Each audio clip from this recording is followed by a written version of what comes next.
Nuestro enfoque en la fabricación de productos está centrado en la innovación y en la creatividad, donde desafiamos el pensamiento convencional, creando soluciones y productos innovadores para estos nuevos tiempos, cuidando a las personas que tanto fabrican este producto en esta cadena que conforma la construcción de nuevos edificios, desde quien lo fabrica hasta quien instala y habita estas edificaciones.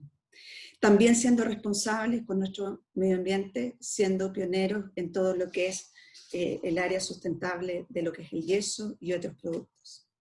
Hoy estamos inmersos en esta pandemia que nos ha afectado a todos, donde pareciera que estamos en un stand-by de nuestras vidas, donde todo da un vuelco, pero hoy podemos cambiar este paradigma y trasladarlo a un lado positivo, en el cual podemos aprender mucho, volver a soñar esta ciudad que hoy todos queremos y los espacios que queremos también para nuestro futuro.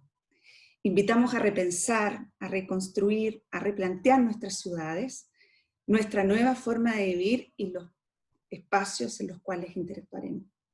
Es un gran desafío para la arquitectura de hoy. Como decía Mies van der Rohe, la arquitectura es la voluntad de la época traducida al espacio. Y sin más preámbulos, con ustedes dejo a Pablo Olar, quien será el moderador de este conversatorio, y a nuestros grandes invitados, Gonzalo Mardones hijo y Gonzalo Mardones padre. Muchas gracias. Adelante, Pablo.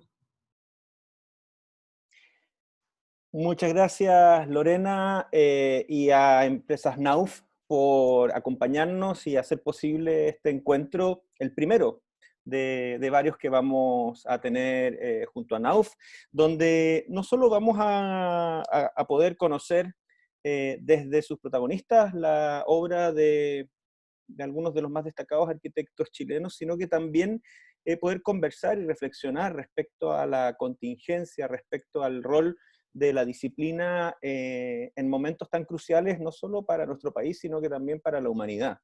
Estamos hablando que si ya veníamos desafiados en términos del quehacer de la arquitectura, luego del estallido social de octubre del año pasado, más aún lo vamos a ver ahora después de la pandemia, porque todavía es difícil medir si los efectos de los confinamientos y las cuarentenas dinámicas se van a hacer algo crónico o algo temporal, y si pasan a ser crónicos probablemente van a cambiar radicalmente nuestros estilos de vida y alguien va a tener que diseñar no solo esa ciudad temporal para el distanciamiento físico y el reencuentro social, sino que ya empezar a ver transformaciones más permanentes, donde el rol del espacio público va a ser muy importante porque va a ser el lugar donde vamos a sociabilizar, porque en nuestras casas no vamos a poder concentrar a los amigos en celebraciones, donde el rol de las áreas verdes y del equipamiento social y cultural cobran un sentido mayor para reidentificarnos no solo con nuestras tradiciones, con la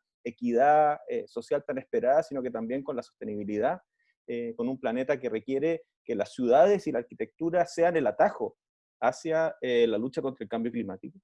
Y por último, donde la innovación va a ser clave. Y por eso es interesante que una empresa tan innovadora como Knauf, que no solamente tradicionalmente, digamos, provee productos de envolventes, fachadas, sino que toda una serie de elementos de construcción en seco, panelería, y donde la trazabilidad, la huella de carbono y la eficiencia energética e hídrica es clave, sea parte del repertorio de estas soluciones, sino que también el proceso de reflexión crítica, el proceso de gestación de un proyecto, el proceso de autogeneración de un encargo.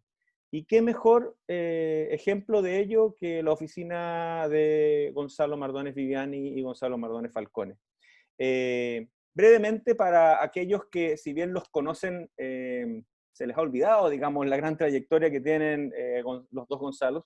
Gonzalo Mardones Viviani es arquitecto de la Universidad Católica de Chile, se titula con distinción máxima, recibiendo además el primer premio en la Bienal de Arquitectura al mejor proyecto de título en su momento. con un proyecto de renovación urbana precisamente en el centro surponiente de Santiago. Ha sido profesor de taller de diseño y arquitectónico y dirigió proyectos de título en las facultades de arquitectura de la Universidad Católica, la Universidad de Chile, la Universidad Central, la Andrés Bello, la Finisterra, y también ha sido profesor, y con mucho cariño, de nuestra Facultad de Arquitectura de la Universidad del Desarrollo. Y además también ha sido profesor invitado en varias universidades internacionales y su obra ha sido vastamente publicada. El 2008 recibió el premio a la trayectoria de la Universidad Mayor San Andrés de Bolivia, y el 2016 fue nombrado miembro honorario del American Institute of Architects, un reconocimiento que solo, si no me equivoco, 3 chilenos han recibido hasta ahora, es Miriam Radich, Teo Fernández y Gonzalo Mardones. Corrígeme después, Gonzalo, si hay alguien más. Y autor además, junto a su oficina, de obras muy relevantes, muy innovadoras, y que han tenido premios también en distintas categorías y bienales e instancias. Gonzalo Mardones Falcone es arquitecto de la Universidad Católica, tiene 2 diplomados en la Universidad Politécnica de Cataluña, en Arquitectura, Arte y Diseño y Arquitectura Efímera, Eventos, Conceptos Escénicos. Además, un diplomado en Estudios Críticos y Curatoriales de nuestra facultad de la Universidad del Desarrollo. Y, perdón, corrijo, es arquitecto de la Universidad Finisterra. Y tiene un diplomado más en Tecnologías de Representación Digital en la Universidad Católica y un magíster en Historia del Arte de la Universidad Adolfo Ibáñez. Como ustedes pueden ver, es una persona que ha logrado incorporar, por un lado, la tecnología, los procesos digitales, con una reflexión crítica respecto al arte, la arquitectura, y no solo en los ambientes más tradicionales, sino que también en una síntesis mucho más contemporánea. Y por lo tanto, estamos muy contentos de tener el programa doble. Incluso si el abuelo estuviera vivo, sería impresionante ver esta tradición y esta genética de grandes arquitectos que han dejado una huella enorme en nuestro país, y es un privilegio para nosotros contar con 2 de ellos. Así que Gonzalo Mardones Viviani y Gonzalo Mardones Falcone, muchas gracias por acompañarnos, y vamos a tener 2 presentaciones hoy, una por Mardones Viviani y luego otra por Mardones Falcone, para después pasar a una conversación. Gracias a los 170 personas que ya nos están acompañando, y esperamos tener una grata velada esta tarde. Muchas gracias.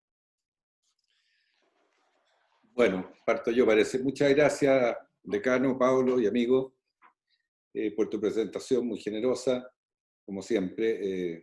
Además, un honor estar contigo porque efectivamente tenemos una cercanía muy grande con la Universidad del Desarrollo y una admiración muy grande. Hemos sido profesores, tenemos una hija que es nuestra socia, María Jesús, que estudió ahí y que desgraciadamente no está presente. Así que muchas gracias por tu presentación, y también muchas gracias a Canauf, a la Lorena, a la Valentina, de la universidad también, y a la Diana. Y gracias, Lorena, también por tu presentación, y un honor trabajar con una compañía a la cual nos resuelve tantos temas, digamos, y que ha sido tan importante para la arquitectura contemporánea. Habíamos acordado recién mostrar 2 proyectos, ¿cierto? Un proyecto que está recién en desarrollo, que es una propuesta nuestra para el nuevo MAC y para el ensanchamiento, para el nuevo parque forestal, y un proyecto ya construido que va a presentar Gonzalo, el Centro de las Tradiciones. No sé, Pablo, si te tengo que pedir a ti o a la Lorena que me dejen compartir, o puedo. Valentina está a cargo de la transmisión, así que debiera estar Gonzalo, disponible. está disponible. Gracias. Ahí estás compartiendo pantalla.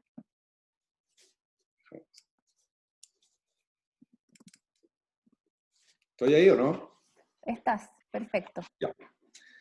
Me pidieron que fuera muy escueto para poder conversar con Pablo y Lorena.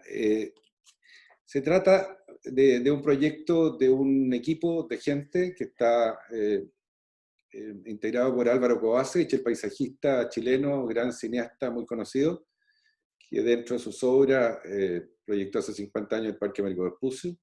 Carlos Cruz, coleccionista de arte contemporáneo importante en Chile y director de museos importantes en el mundo. Roberto Durán, especialista en iniciativas privadas de interés público. Soledad del Río, socióloga chilena y museóloga que vive en México.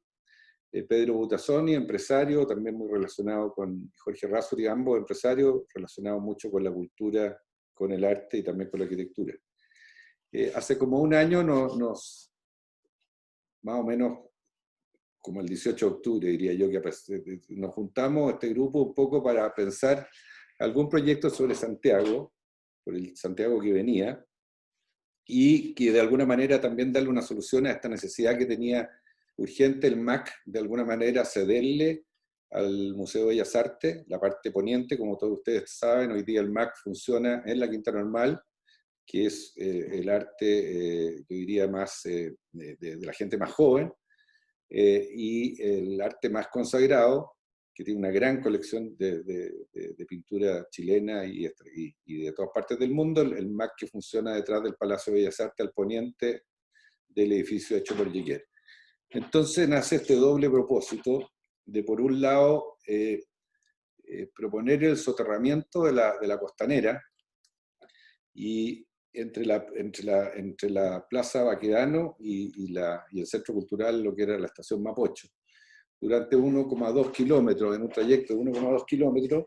La idea era soterrar en una primera etapa y después hasta la curva que se produce frente a las Torres de Tajamar, en una segunda etapa, de manera de primero prácticamente otorgarle un 40% más de superficie al parque, para el peatón, para la bicicleta, para distintos circuitos, duplicar la cantidad de árboles, que hoy día estamos en una situación muy compleja.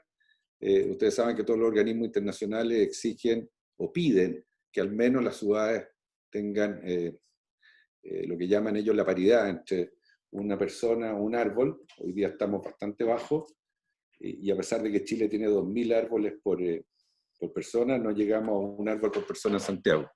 Entonces nos parecía que era una muy buena oportunidad como para plantear esto como una primera etapa de la caminabilidad urgente que requiere Santiago, y ojalá todas nuestras ciudades, nuestros centros, las ciudades, incluso nuestros subcentros, que es una cuestión que va a venir y que hoy día están tomando en consideración. Incluso las ciudades que ya son caminables están ampliando en una buena proporción sus centros. Y junto con eso resolver el tema del MAC. Como ustedes saben, hoy día un museo contemporáneo, los museos de la nueva generación necesitan una arquitectura que dé cabida, digamos, a una superficie muraria importante, a una situación de luz distinta a lo que es un palacio neoclásico, como el que pensó Émile Jecquer, ese gran arquitecto chileno-francés que planteó y que hizo en 1900 el edificio del Palacio de Bellas Artes. Y condiciones de depósito, como se llaman en términos museísticos, la guarda, los talleres, el mantenimiento, y la cantidad de espacio y de doble altura. Entonces se plantea un cubo soterrado con la idea de recuperar la laguna que siempre existió como quinta fachada. Hace más o menos 45 años se eliminó la laguna, nadie sabe por qué. Algunos dicen que porque tuvo problemas de malos olores, en esa época había pocas soluciones o no se les dieron las soluciones.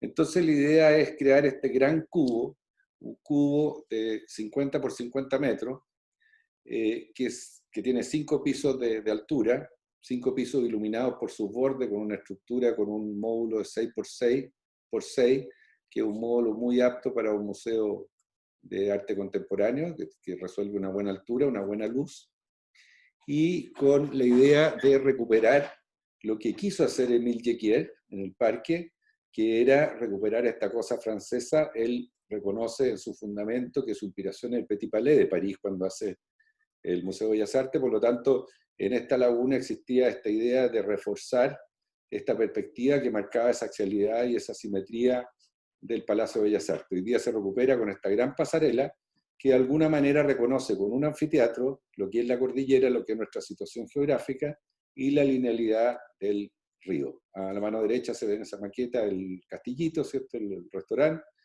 y a mano derecha está muy blanco, pero después vamos a ver imágenes, se ve cómo el parque puede llegar hasta el río. Esto es un pequeño esquema del tema de la luz. Los museos, como bien sabemos, no necesitan luz en muchos de sus elementos y sí necesitan mucha luz y ventilación en otros de ellos. No me voy a alargar en esto, pero la idea es que este cubo se dilata, flota, de manera que entra la luz vertical, la luz horizontal del modernismo, la luz diagonal del gótico, y toda la luz que la arquitectura requiere y que tiene que reconocer siempre como el material probablemente más importante y gratis. Ahí se ve la idea un poco recuperando la idea de la subterraneidad y lo que nosotros nos atrevimos a llamar hace algunos años el tema de la sexta fachada. Hoy día el recurso más escaso del mundo es el suelo, y sobre todo el suelo urbano, y sobre todo tratándose de la pieza urbana probablemente más importante o una de las más importantes de Santiago y de Chile. Entonces la primera idea es poder conectar por un nivel subterráneo un poco la Sala Mata, que la creó o la reinventó brillantemente a nuestro juicio Nemesio Antunes en los 70, cuando fue en su primer directorio del museo, que era una bodega bastante llena de polvo que no se utilizaban, y probablemente hoy día es la mejor sala del museo. Entonces hay una galería subterránea, a la manera como también lo hizo Pei, ¿cierto?, en la unión del Louvre con las Tullerías, y que conecta con un sistema de tiendas, un mercado que es muy importante para ese barrio y que hoy día ha sido una de las externalidades positivas que tienen todos los museos, tanto en Tokio, en Valencia, en Nueva York, ahora en Madrid. Esto que aparece, digamos, estos mercados que permiten tener bares, restaurantes y comida fresca de distinta índole, bajo suelo pero con sol. Y la recuperación a mano derecha, como decíamos, de un anfiteatro para 500 personas para poder hacer recitales de poesía y distintas presentaciones. Más un teatro que nos parece también absolutamente necesario para Santiago, de nueva tecnología, con una caja acústica de 25 metros, con una caja, un escenario, una caja escénica de 25 metros y con un aforo, de 440 personas. Ahí se va el teatro, abajo a mano derecha, el anfiteatro que recupera un poco la idea de esta geografía que después vamos a ver que recuperando este bajar de esta cordillera que viene bajando al mar, el agua, este espejo de agua que pone en valor el Palacio de Bellas Artes, y esta axialidad que está muy bien resuelta por Jequier, y sobre todo después por la Rebeca Mate con esa gran escultura que reafirma esa axialidad. Esas son algunas maquetas de la visión desde la sexta fachada y desde la quinta fachada. Y este es un poco el parque, no sé si están pasando a la misma velocidad, ¿se ve el plano ahora? Muchas gracias. El parque que toma el soterramiento, digamos, en esta primera etapa entre la plaza, como decíamos, y la estación Mapocho, y gana y se logra asomarse al río, como originalmente se pensó el parque forestal, por este gran paisajista chileno-francés, también igual que Jequier, que era Georges Dubois. Él había estudiado en Francia y venía con todo este sentido parisien de la perspectiva que se reconoce abajo en el plano, con toda su axialidad y la simetría de ambos palacios.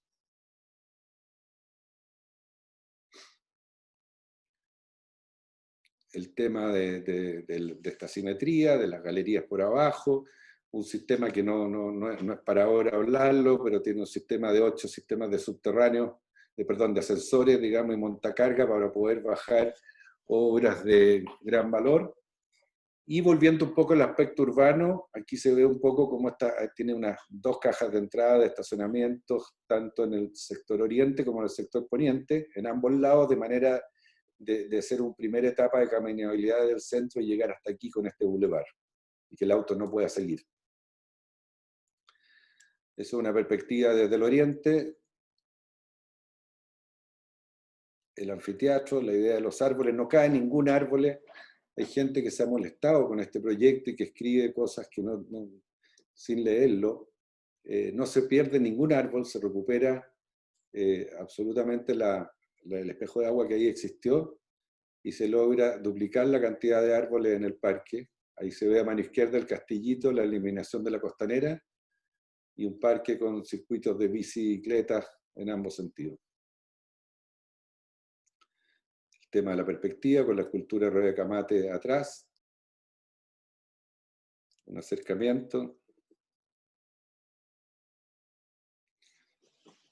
Una vista hacia la cordillera, que aparece el edificio, entiendo que se llama Antel ahora, ¿no? Telefónica. La pasarela de acceso que permite este anfiteatro y esta idea de ser un museo plaza, y un museo que sí tiene fachada, pero sin embargo está bajo suelo, de manera de no ocupar y de externalizar el parque. positivamente.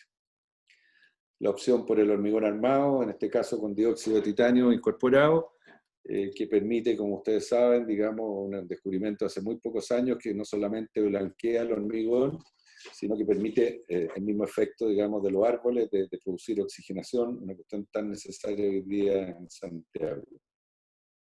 Pisos de galería entre 1000 y 1500 metros, que se van escalonando y superponiendo con estos elementos que se arriostran y que son las oficinas. Abajo, en el -15, aparece un completo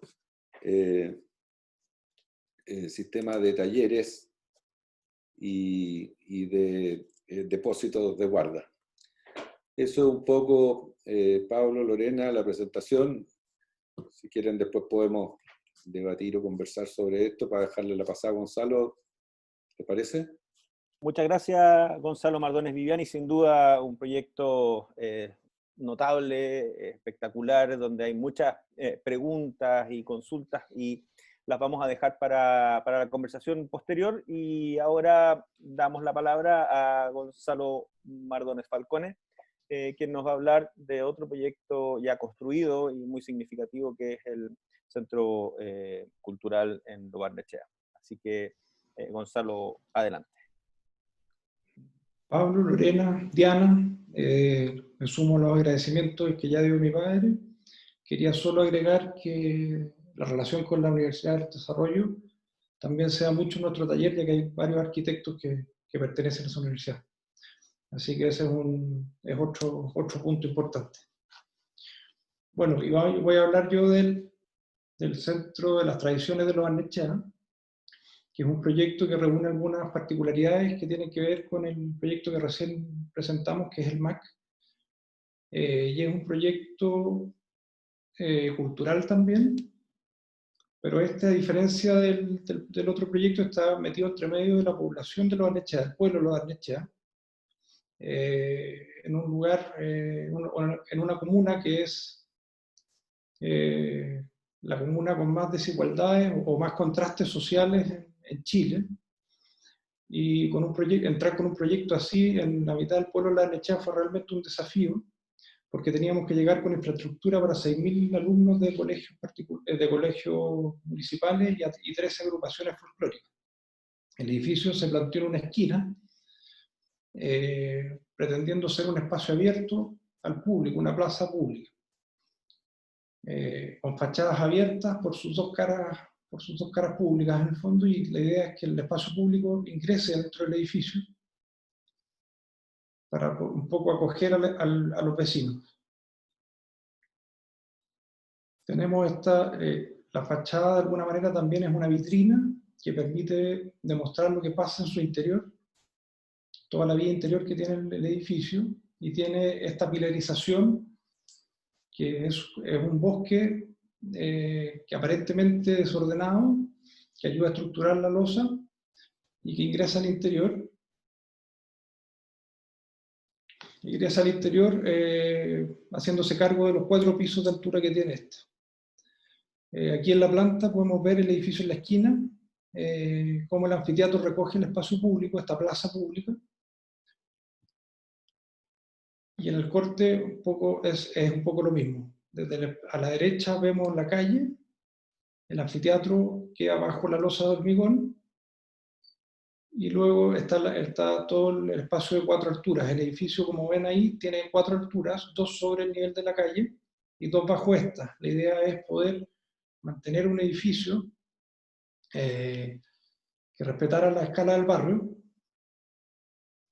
y poder también ganar el subsuelo, que como decíamos en la presentación anterior, es el bien más escaso hoy día. O sea, en el fondo duplicamos la capacidad del edificio, manteniendo 4 pisos, 2 enterrados y 2 sobre el nivel.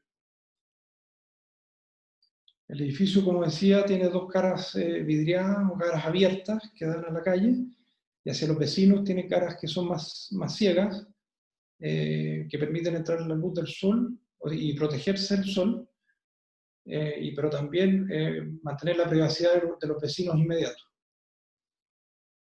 Entonces, un edificio que se abre completamente a la calle, y se niega de alguna manera a los vecinos por respetar su privacidad. El edificio estructurado completamente en hormigón armado, ese también es una constante del trabajo que hacemos en la oficina, elegir un solo material, en este caso el hormigón armado, con un moldaje bastante simple y rústico, porque este proyecto también está hecho con bastante pocos recursos. Entonces, eso, lo que no fue una limitante, en el fondo, fue una herramienta tener que lograr un proyecto con pocos recursos que pudiera acoger todo este espacio y toda esta plaza pública. También el color blanco, se decidió pintar blanco también, pues la manera, el centro cultural es una hoja en blanco de alguna manera para la creación y para todas las artes y la cultura y las tradiciones de los barnechea. En su interior hay salas de clases, cocinas, salas de ensayo, y como decíamos, en el fondo tiene toda una vida cultural que tiene mucho que ver con las tradiciones de los barnechea. Aquí hay imágenes más del interior, donde podemos ver esta pelirización que entra desde el exterior al edificio y finalmente termina recorriendo las 4 alturas, dos subterráneas y 2 sobre.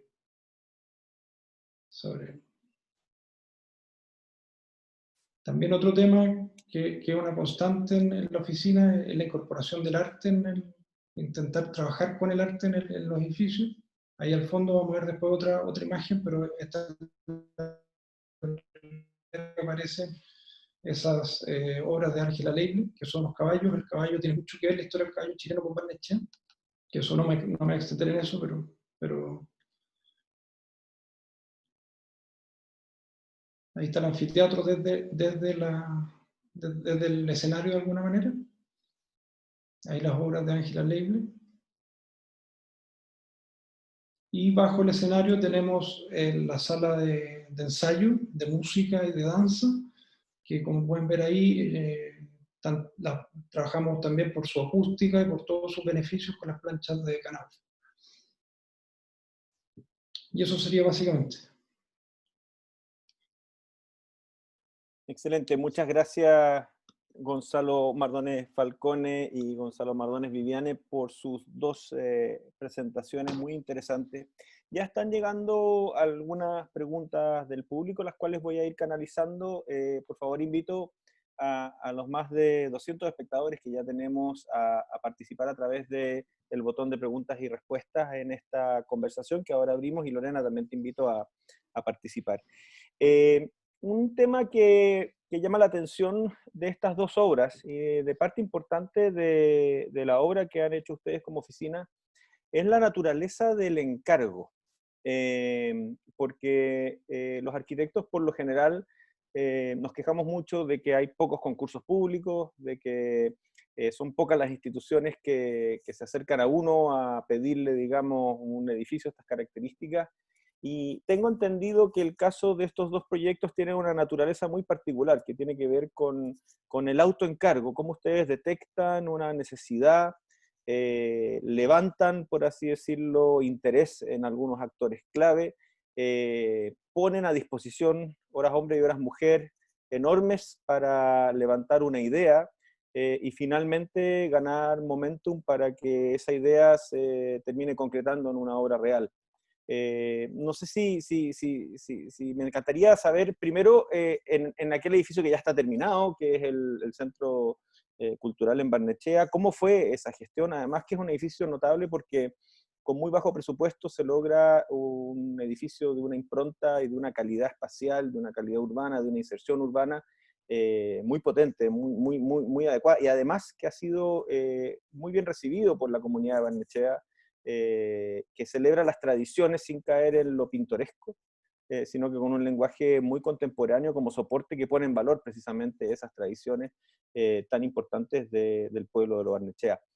No sé, Gonzalo Mardones Falcone, si nos cuentas un poco de cómo fue esa gestión, y después también, Gonzalo Mardones Viviani, de cómo ha sido esta sorpresa, que en tiempos en que hay tan pocas buenas noticias y poco tiempo para soñar, ustedes presentan un proyecto tan ambicioso y tan notable como el del nuevo MAC.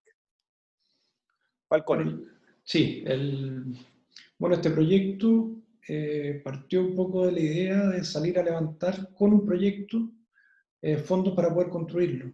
Entonces, primero nació el proyecto, nació la idea, se detectó la necesidad antes de eso, y con el proyecto se salió a vender un poco el proyecto a posibles donantes. De alguna manera hay otros proyectos en la oficina que han surgido de la misma manera, como son la capilla Totigüe, las capillas de emergencia. O sea, es una constante del trabajo, es un poco, es más el sello de mi padre un poco, que es el que bueno, ahí el detectar y acercarse a los participantes y a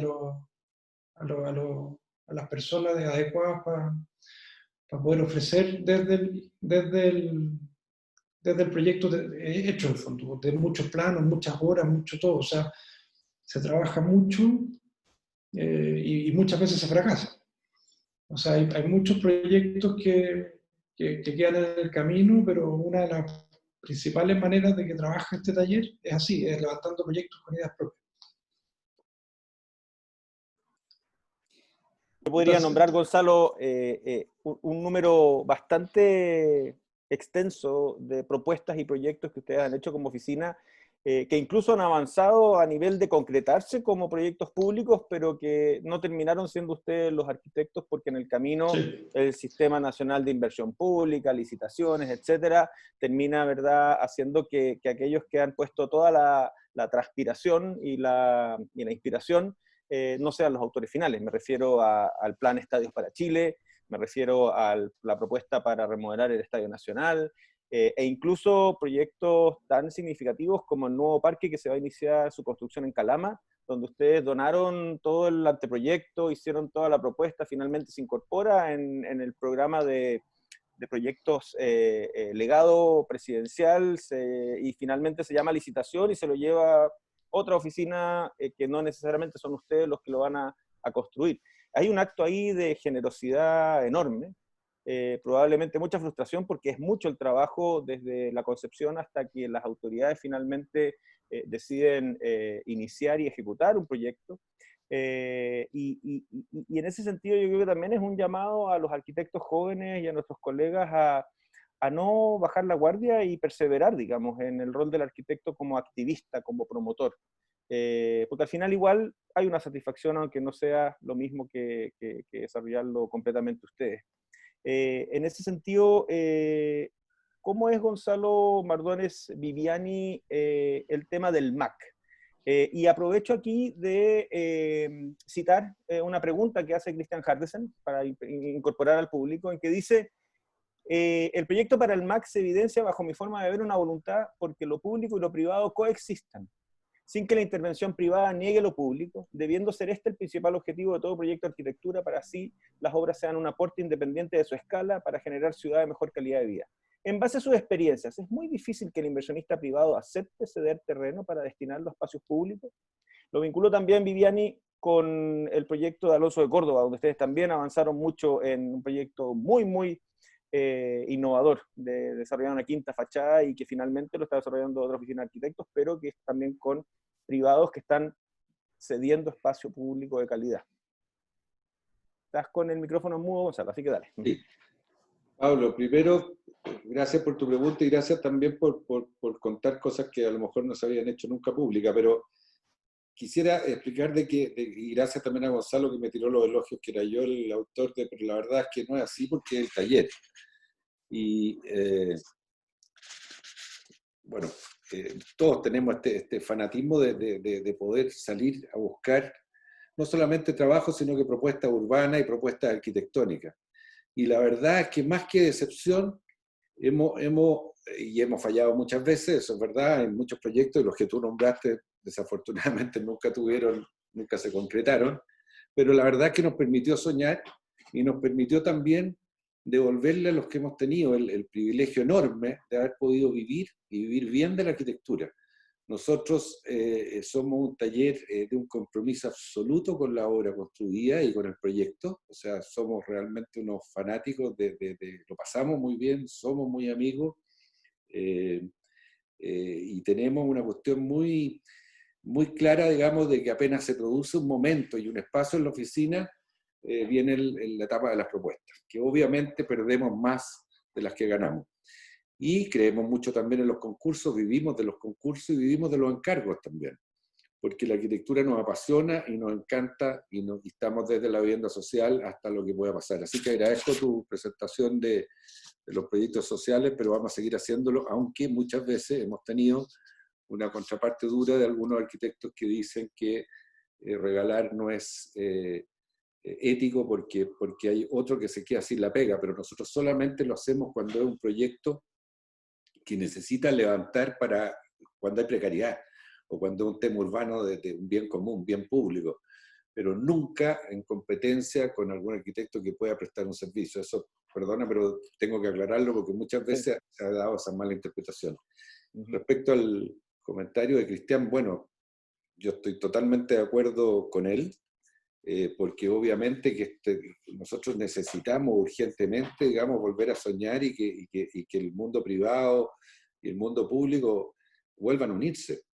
Las grandes obras de arquitectura de la historia de Chile, las grandes viviendas sociales, que llegan más o menos hasta los 70, porque después hemos sido bastante desastrosos en lo que hemos hecho, yo creo que hoy día hay una vuelta. Nosotros estamos ahora participando, por ejemplo, con BRICS, estamos haciendo un proyecto que recupera ciudad y que van a ser proyectos muy grandes en Maipú, que van a poder tener porque ellos tienen la voluntad de hacer una vivienda buena, pero tú bien sabes, y todos los arquitectos, que hubieron 50 años de una vivienda indigna, de una vivienda que no tiene reparo arquitectónico, con muchas excepciones como las de ustedes con Aravena y bueno, la Tundurraga y tantas viviendas más. Nosotros hicimos Parque Amapola, Villa San Pablo, hay muchos proyectos que salen y que son excepcionales, pero en general lo que se estaba haciendo está mal. Yo creo que ahora hay una vuelta a poder repensar esa unidad privada o pública. No sé si esa se habría que mandar más, pero no quiero latear sobre eso, pero estoy 100% de acuerdo con él. No, yo creo que tienes un punto clave y particularmente en estos momentos que estamos viviendo en nuestro país, la crisis de confianza que hay entre la asociación público-privada es enorme, y claramente este tipo de obras donde lo privado y lo público generan espacio colectivo, independiente de si es propiedad privada o es propiedad del Estado, es un canal para ir reconstruyendo esa confianza. Y eso creo que es súper importante. Antes de seguir con otras preguntas del público, sí, quería decirle a Lorena si quería, digamos, también participar un poco con alguna pregunta o comentario. Sí, agradecer la presentación que han hecho ambos, tremendamente interesante, y justamente gracias por también hacer ahí aplicación de productos en estas obras tan relevantes que ustedes han hecho. Hacer partícipe también al público, a la gran convocatoria que hemos tenido hoy, para poder también, hay interesantes preguntas respecto al tema de los materiales y de cómo ustedes resuelven muchos temas respecto a cómo vincular la arquitectura al tipo de diseño que ustedes tienen, a esta estética tan pulcra, obviamente, de los proyectos que desarrollan. Una de ellas, de Javier Lagos, indica qué métodos de eficiencia energética se contemplaron en los proyectos, y otra también que apunta más o menos un tema similar, cómo ven el tema de la seguridad y calidad de ambiente interior para compatibilizar con la arquitectura tan limpia de sus diseños. Si quieres ahí, Gonzalo Mardones Falcón, si quieres. Sí, básicamente ambos proyectos, y generalmente tratamos de hacerlo en todos, usamos medios pasivos. O sea, somos bien malos para mucha tecnología. Tratamos, o sea, ya el hecho de usar el subsuelo, el hecho de orientar bien los edificios, creemos que no hay nada más eficiente que eso. O sea, no somos muy amigos de las innovaciones muy también los materiales, el hecho de elegir empresas que que son respetuosas del medio ambiente. Yo creo que va por el lado pasivo, siempre va por ese lado. O sea, nuestros proyectos intentan ser sustentables desde ese camino. Y respecto al tema de que era como de la limpieza, la segunda pregunta. La pregunta La de seguridad. la seguridad y de la Seguridad. calidad del ambiente interior, que un poco tiene que ver Sí. con este. Sí. Sí, bueno, la seguridad ha sido siempre un tema porque hemos intentado, y por ejemplo en el Centro de las Tradiciones se logró que los proyectos sean abiertos también en el centro cívico, lo han hecho, por ejemplo, abiertos a la calle. Siempre intentamos que el espacio público participe del edificio y el edificio del espacio público de alguna manera. Y la gente aprende, yo creo, a respetar los edificios cuando los edificios son, no es que diga que son buenos, pero cuando son amables con ellos y cuando son respetuosos de su entorno, no debiera haber problema con eso. Sí hemos tenido casos en que hay edificios que han terminado cerrando y no es la idea, pero generalmente tratamos de hacer edificios que sean más, quizás edificios que son más por tema de seguridad. Por la naturaleza del mandante quizás termina siendo más enrejado, pero siempre la solución, por mucha reja o mucho cierre que haya, va en camino va de la mano del edificio. Lo que yo veo que es notable de las obras de ustedes en general, y en particular en el caso del proyecto del MAC, es cómo se utilizan recursos arquitectónicos para evitar que se terminen poniendo rejas o barreras, digamos, que no sean parte del diseño.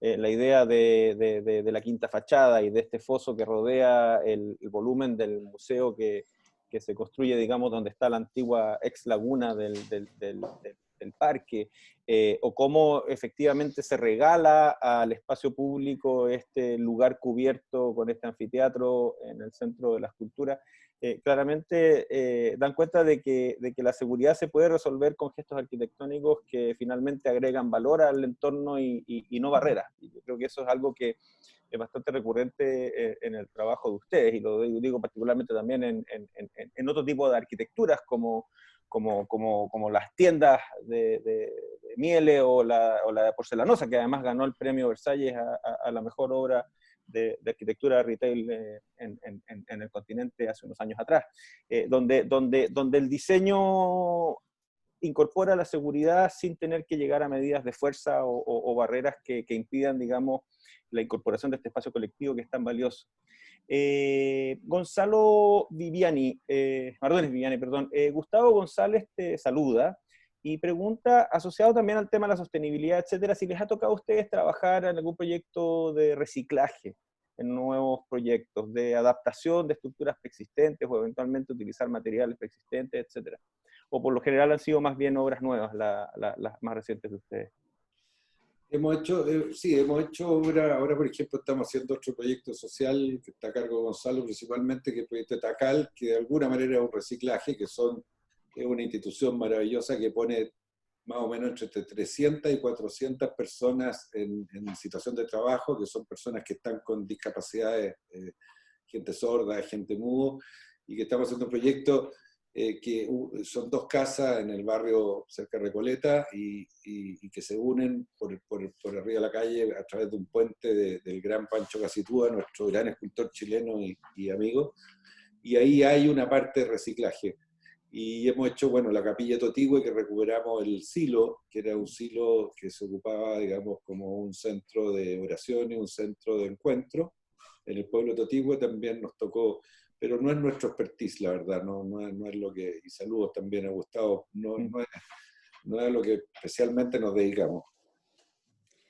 Quería también, bueno, el gran aporte que han hecho ambos en estos proyectos, que si bien son de una escala distinta, ¿no? Una escala más de barrio, una cultura más interna de lo que es Lo Barnechea. Por otro lado, este aporte de entregar a la ciudad y de hacer justicia, digamos, con este parque entregado a Santiago, y que también tuvo su génesis previo al estallido social, cercano a esa fecha, ¿no, Gonzalo? Y ante esto también quiero enlazar una consulta de Jaime que dice, ¿creen que esta pandemia y estos cambios de la vida de todos han permeado y han hecho repensar sus proyectos y este nuevo habitar? Cualquiera de los dos que quiera responder. Mira, yo no sé, Gonzalo, que eres tú o yo. No, dale, dale. No, mira, yo pienso que la arquitectura no va a cambiar. Sin embargo, todos sabemos que las pandemias sí han hecho cambiar la ciudad y sí han hecho cambiar la arquitectura. Aquí, no sé, Barcelona, los echaba de todas sus calles, digamos, y el ensanchamiento de las calles de Cerdá en Barcelona, que fue el gran autor, fue justamente post pandemia porque necesitaba ventilarse esta ciudad. Antes ya había botado sus muros, cuando Barcelona fue absolutamente muraria, también por otra pandemia. Y lo mismo el Barón Haussmann en París, todos los ensanchamientos fueron por esta necesidad de aire. Hoy día los japoneses están pensando acaban de hacer un sistema de baños absolutamente de cristal transparente para que la gente sienta que lo séptico y todo es muy limpio, y en la medida que la persona entra al baño, son baños sin sexo, digamos, pueden entrar cualquiera, y en cada una de esas unidades la persona entra y el cristal se pone translúcido en vez de transparente para obtener la precisidad que se requiere. Todas esas cosas van a cambiar porque, claro, vamos a ser más escépticos, estamos más distantes, la ciudad requiere mucho más cosas, pero yo creo que los arquitectos nos permite soñar y crear muchas cosas, inventar. No está todo resuelto. Yo creo que la arquitectura nunca va a cambiar. Lo que cambia es la necesidad. Por ejemplo, a mí me pareció fantástico esto de los baños. Primero parece como de loco, pero tener unas cuestiones que en la noche son unas esculturas de luz, cuando no se ocupa, es muy tarde, y tener un baño absolutamente translúcido para mostrar lo higiénico que es, me parece una cuestión maravillosa. El agua, por ejemplo, va a tener que estar. Vamos a tener que tener muchas fuentes de agua y la gente el agua tiene que tomar y no seguir consumiendo millones de botellas plásticas. Es mucho más fácil tener como antiguamente, que la ciudad tenga muchas llaves donde la gente pueda tomar agua sin llenarse bueno, y así, los programas van a cambiar, pero la arquitectura va a seguir siendo el mismo desafío. El arquitecto tiene, creo yo, Lorena, que ser una persona que está atenta, como el viejo médico, ¿cierto? Que miraba al paciente y lo estudiaba. Tiene que seguir mirando la ciudad a ver qué va a pasar. El tema, por ejemplo, del cambio del peatón por el auto es una cuestión fundamental.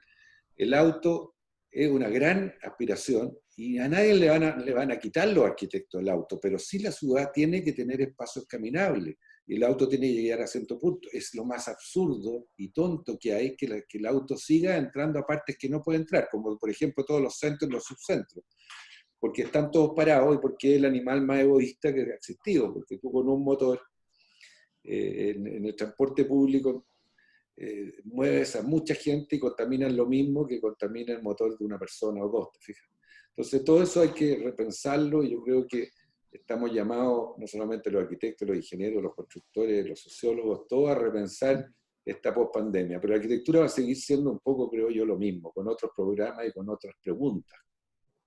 Oye, es bien notable lo que dices tú, Gonzalo, porque además se refuerza con las recurrentes columnas que escribes tú o cartas en los diarios, donde precisamente, más allá de tu práctica profesional como arquitecto, levantas temas muy relevantes respecto a la calidad de vida, el rol de la infraestructura, el problema, digamos, de los paradigmas de la ciudad del siglo XX, con esta idea de una ciudad funcional en que está todo dividido y todo conectado, ¿verdad?, en función del automóvil y la necesidad de recuperar la ciudad para las personas. Y te lo comento porque habían varias preguntas o comentarios precisamente como de Tomás Brain que hablaban de cómo veían ustedes, digamos, ese nuevo espacio para el habitar, que un poco lo has respondido ahora. También Felipe Celedón, aparte de recordar la figura de tu padre y abuelo, también preguntaba precisamente en qué forma debiera evolucionar la ciudad y la infraestructura cultural para resolver todos estos impactos que estamos viendo. Claramente tu respuesta así lo enfrenta. Y hay varias personas que están interesadas, Alejandra Ramos y otros más respecto al tema de la luz. que es un tema muy recurrente en el trabajo de ustedes y que es un sello de ustedes, que es esta idea de la quinta fachada, que también se vincula a otras preguntas que había respecto a cómo se iluminan y la habitabilidad de estos espacios subterráneos.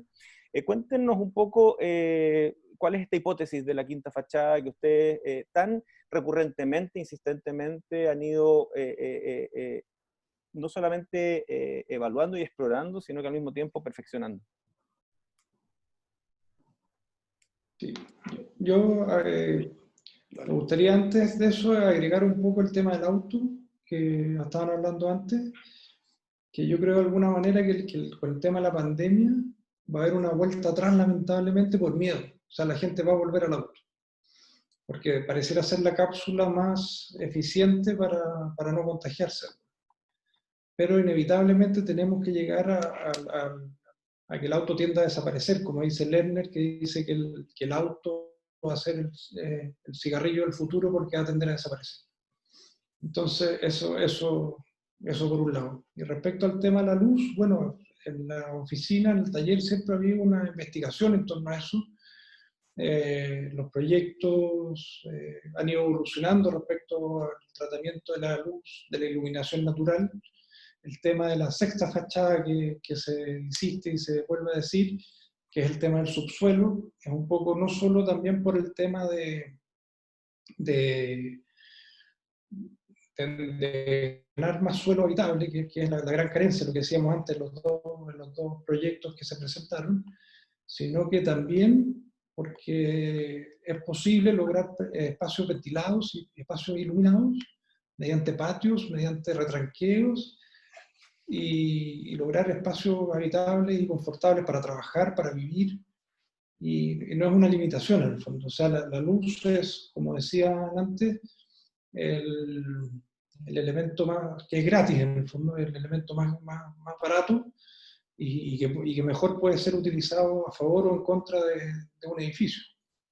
Entonces, mucho de todos los gestos que parecen a veces tics o parecieran ser estas aletas o estas cosas que hay gente que tiende a no gustarle, son para eso, son para marcar vistas, son para poder ventilar y son para poder iluminar de manera precisa.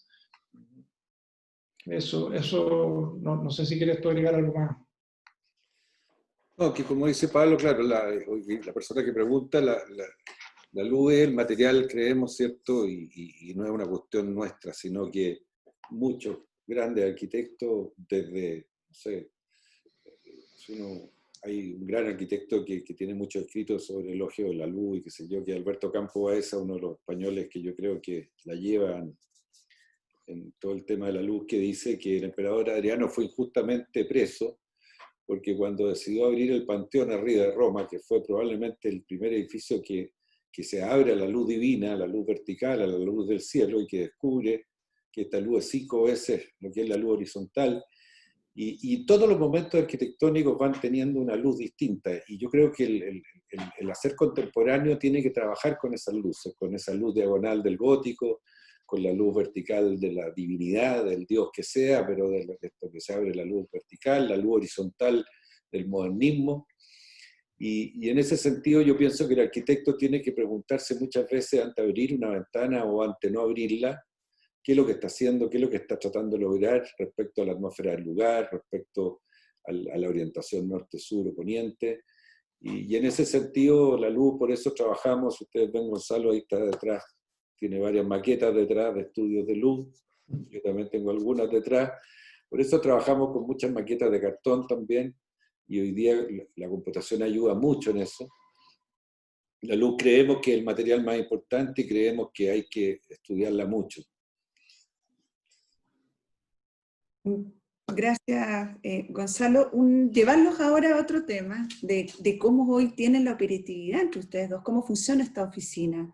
Esto nos pregunta Rodrigo Pumarino, para llevarlos a ustedes, cómo trabajan como oficina.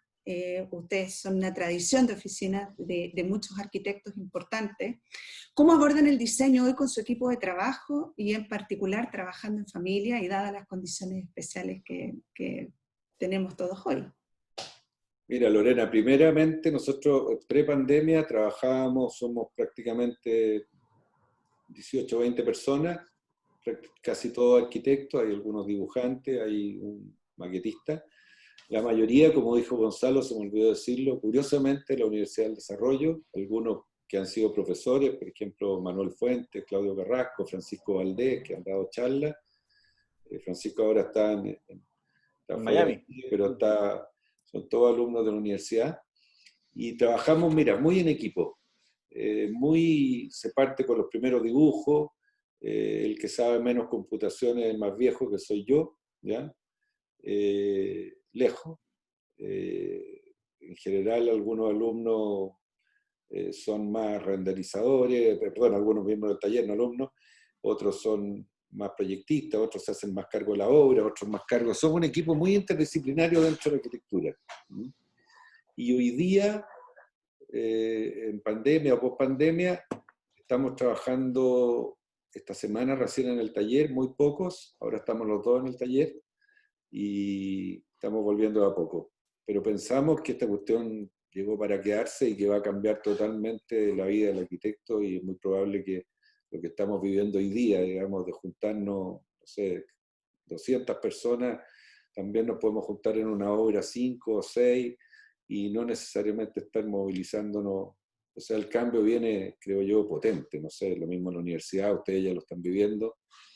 Acabamos de hacer un taller con Pablo hace un tiempo atrás que funcionó perfectamente vía remota, un taller internacional que dirigió la Universidad del Desarrollo, y con varios arquitectos que fuimos invitados, y aprovecho de agradecerles.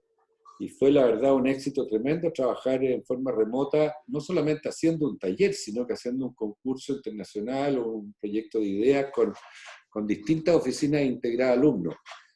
Así que yo pienso que vamos a tener que todos repensar y vamos a necesitar probablemente menos espacios de oficina y más espacios en las casas para los que quieran, se acostumbraron a eso.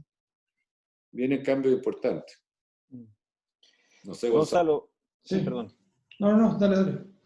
No, lo que pasa es que es interesante que en la medida en que ustedes van hablando y se van respondiendo muchas de las preguntas de la audiencia, que precisamente apelaban un poco al rol del arquitecto, al tema de cómo planificar mejores ciudades, cómo integrar más a la comunidad, el entorno, etc.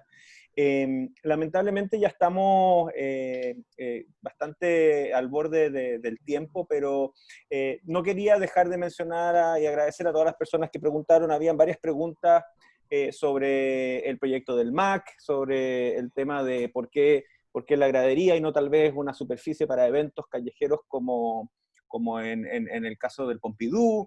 Otros que preguntaban si la propuesta de ampliación se basa en algunas propuestas anteriores que han habido y el tema del agua. También otras personas que preguntan respecto al uso de bioconcretos. La verdad es que estaba muy efervescente el chat de las preguntas y les agradezco a todas y a todos y les pedimos disculpas por no poder incorporarlas en la totalidad que hubiésemos deseado, pero siempre es bueno quedar con espacio para seguir conversando, sobre todo en un momento en que si algo que necesita nuestro país es diálogo y conversación. Y así que para ir cerrando, simplemente dejarles la palabra a los dos Gonzalos respecto a alguna reflexión final, tal vez respecto al rol de nuestra disciplina, de la arquitectura, de las ciudades, en este momento crucial para la humanidad y para nuestro país, donde no solamente estamos enfrentando por primera vez todos unidos a un único enemigo, no estamos ya los rusos contra los americanos o los musulmanes contra los cristianos, aquí estamos toda la humanidad luchando contra un virus que nos ha generado una incertidumbre feroz. ¿Cómo vamos a cambiar nuestros estilos de vida? ¿Qué necesidad de rediseñar no solo nuestros espacios, sino que también nuestros hábitos, nuestra política, y más encima en un momento en que tenemos que comenzar a conversar también respecto al tipo de país que queremos a partir del plebiscito de octubre? Entonces, no sé, una reflexión del corazón, sin mayor pretensión, de nuestros dos grandes amigos, Gonzalo Mardones Viviani y Gonzalo Mardones Falcone, para ir cerrando. Dale tú, Gonzalo. Ya. No, yo creo que lo que viene es básicamente la vuelta al espacio público. O sea, la ciudad hoy día toma más protagonismo que nunca. La arquitectura tiene que hacerse cargo de eso, tiene que hacerse cargo de la ciudad. El transporte público es un tema clave, la movilidad, y creo que para allá va la cosa. O sea, va a ser muy difícil enfocar los proyectos solo hacia adentro, en el fondo, en el habitar interior. Yo creo que hoy día el habitar se va a dar en la ciudad, va a tender la gente a juntarse más en los parques, más en las calles, más en las plazas, y menos la vida interior en la casa. Y yo creo que por ahí tiene que ir la cosa. O sea, soy un súper que de hace rato ya de que creo que el peatón es el que nos va a salvar. O sea, de alguna manera. Ese es mi... Así que eso sería mi aporte, ¿no? Gracias, Gonzalo.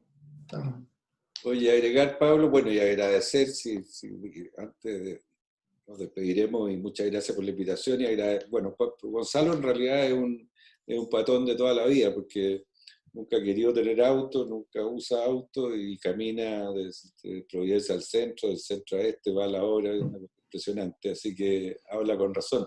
Y continuar eso, no quiero ser más negativo, pero sí decir que en nuestras ciudades, ¿cierto?, se originan las mayores causas del calentamiento global que estamos viviendo. En nuestras ciudades se toman todas las decisiones, casi todas, desgraciadamente, pero la verdad, millones migran día a día buscando mejores oportunidades de vida. El crecimiento mal planificado entonces no ha llevado a una mayor movilización privada, menor movilidad pública. No creemos en el metro, que es probablemente el elemento de bien común y de justicia social más grande que se ha inventado en la ciudad contemporánea. Entonces, decir que si nosotros seguimos silentes frente a esta dramática realidad de nuestras ciudades, decir una cuestión que no es nuestra, no es mía, que obviamente todos la sabemos, pero se supone que la temperatura de nuestro planeta puede subir de aquí a 5 o 10 años 2 grados más, y eso es una cosa espantosa. Entonces, tenemos que preocuparnos por la ciudad, tenemos que despertar la voluntad política. No han habido pocos gobiernos muy prourbanos, hay que hacerlos despertar, o sea, y muy en buena, tiene que haber una unidad, y como decía Pablo, después de este estallido, tenemos que empezar a pensar en nuestra ciudad, en nuestro territorio, en Chile, con mucha unidad, y yo creo que los arquitectos podemos colaborar a lograr esa unidad, y no todos contra todos, que nos lleva a un país de caos. Y bueno, agradecerle mucho la invitación, además lo pasamos bien, estuvo muy entretenido. Bueno, Muchas agradecerle a ustedes, Gonzalo padre, Gonzalo hijo, Pablo, también muchas gracias, la Universidad del Desarrollo, muy agradecido de tener este entretenido momento, gracias por las reflexiones de cada uno, y dejarlos invitados para el segundo conversatorio, que va a ser el próximo 26 de agosto, Espacios para el Nuevo Habitar Sustentable, que va a estar invitado Alex Bram, de Más Arquitectos. Muchas gracias nuevamente a los más de 200 conectados que hemos tenido esta tarde, y un gusto haberlos tenido en este espacio. Muchas gracias a ustedes. Que estén muy bien y cuídense mucho.